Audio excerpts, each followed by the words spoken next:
but I am interested about the relationships that kind of between the media and politicians that, are part of the broader umbrella of political management, but really do have an impact about what gets printed and how. And so I guess my beginning kind of interest about this is looking at the Morrison government's management style, the way it deals with the media, and that does, like I say, through my own studies, of looking at other regimes and journalist-source relations about how that really does impact on the information that gets to the public. I'd like to really dig into this because no one has really looked at this yet. So what's become really clear, where is my... Yep, okay. Is that just through, my starting to feel the way and talking to journalists in the press gallery, it's really clear that he's extremely controlling. And this government, the way it runs its media management is much more controlling than Turnbull government, much more, controlling than the previous iterations of Conservative governments in the last 5 years, even more controlling than the Rudd Labor government.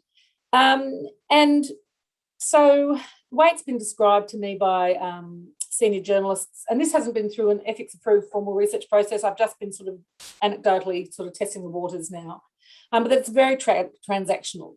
That honestly, if you make an inquiry, you get an answer to that and not a single word more. People describe dealing with Morrison ministerial officers, not just the PMO's office, but uniformly. It's like dealing with a brick wall, dealing with the bank, frosted glass between you. They are robots, not real people, exhausting, battling to get the basics. One person described it as a media operation, as an army of hardened, experienced members, because they've been, rotating through different iterations of Conservative governments, that they are quite experienced operators, and they just, they take the brick wall approach to all media inquiries.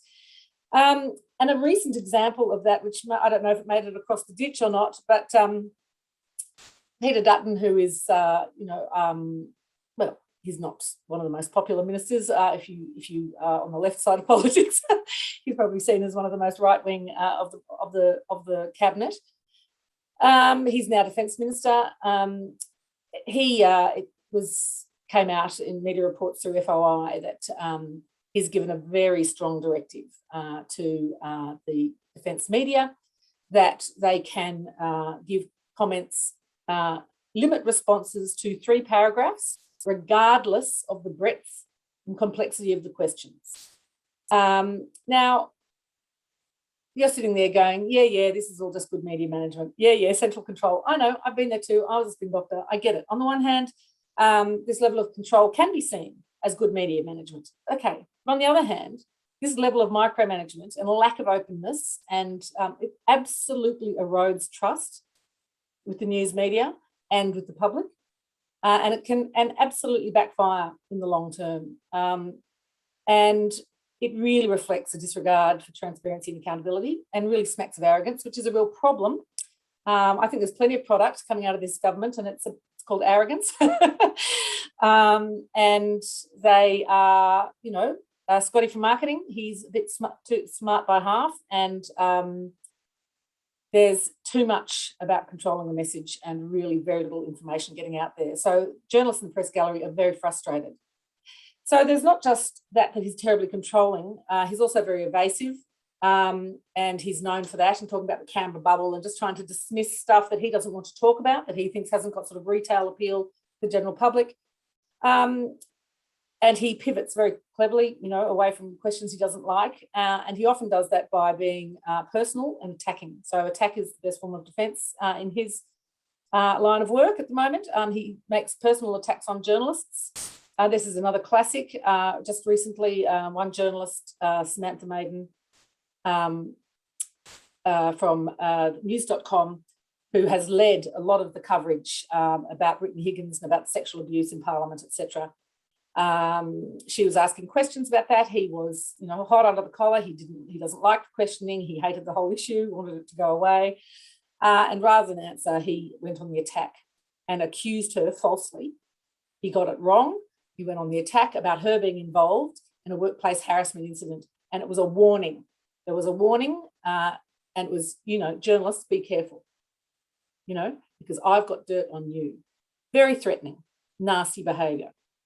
He did later go on to apologise. But one other journalist up there, she's used this example as well as just saying it was a really good example of how psychologically kind of manipulative actually his unit can be and how that he can be. So he does play mind games, and it's a bit nasty. The other thing then, I think, and actually, Stephen, that kind of relates a little bit to what you're saying, and I think that they, in my reading and watching of news coverage and political coverage and stuff and looking at what they're doing, is that they are using other channels. And increasingly, and I guess the thing that, particularly through COVID, is the increasing dependence on live streaming of particularly these daily press conferences. And I know that Jacinda's an expert at that and doing it from home, with a baby and the dog, but we're not doing it so much from home. We have these, daily press conferences from, Parliament House in whichever state, and it's kind of must watch, appointment television or wherever you are, it's appointment streaming. And now that's kind of great on the one hand that they're out there doing that, but it does present problems, and people in the press gallery find it very limiting. It does provide this daily opportunity outside of which they don't really respond much. And it really enables them to keep the focus on COVID and not onto any other pressing issues that they can just avoid. So it really is allowing them to narrow and control that agenda. And they love it, of course, because, it means that it's disintermediation. It means that they are not edited, into the 10-second grab, which of course gives them a lot more freedom. And of course, Anna Bligh, my ex-boss, really brought that live streaming press conference in a disaster to the fore during the terrible floods in Queensland, and she was the commander in charge, and that hasn't worked so well for Scotty from marketing. It has worked very well for other premiers. This graph that I've got here is from a study that we did for my centre. We just released it this year, but it's looking at the media coverage of COVID over 2020, over 2 million pieces of coverage we analysed. And you can see here that the grey line here is Daniel Andrews, the Victorian Premier, and you can see here that Scott Morrison is the purple line. So, in this case, Daniel Andrews has really eclipsed Scott Morrison on a lot of the coverage of COVID. And it seems that for Daniel Andrews has very much more taken on that commander-in-chief kind of role, whereas Scotty has stepped back a bit, handed much more over to the health authorities, etc. Partly because you've just got 1 minute left, Caroline. Okay, federal governments actually have no control, and he can actually do very little. All the response to COVID is a state-based thing. But that is a real shift, this shift to live streaming that's really dominating political coverage here.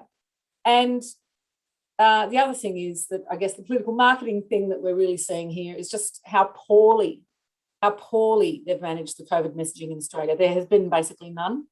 There's been no marketing campaign, no community awareness campaign. They've really failed to engage the public around vaccination and social isolation. Okay. That's it. Great, thank you. That's really interesting, because in New Zealand they have been much better on that side. Anyway, very interesting comments. Thanks, Caroline, particularly on the political management side. As you said, highly controlled communications, which is good in one respect, but obviously concerning ethically and democratically. But also they may be damaging their relationships with the media, and in political management, relationships are absolutely crucial, because I'll need to call on the journalists to take their message forward at certain times.